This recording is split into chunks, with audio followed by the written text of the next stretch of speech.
Oh, hello guys. May napansin na naman ako dito sa picture ni Liza Marcos. 7 hours lang yung uploading nito. 7 hours ago.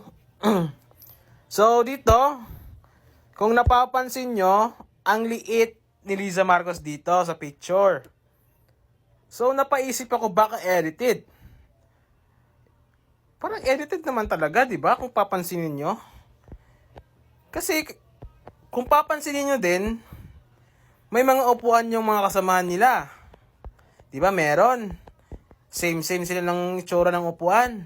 Pagdating naman kay Liza Marcos, walang upuan. So saan nakaupo si Liza Marcos? Di ba?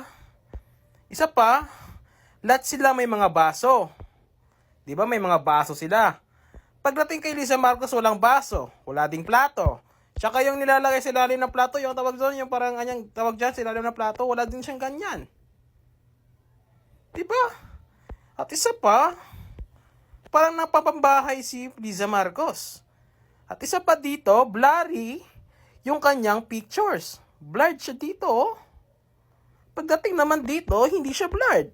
Sa ibang mga tao, hindi siya blurred.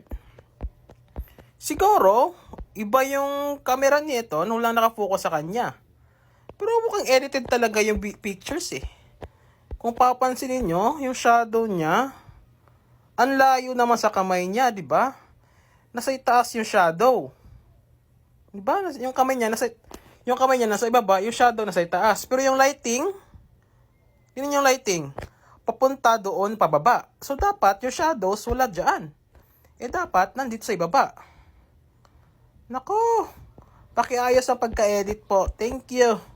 Yan lang masasabi ko.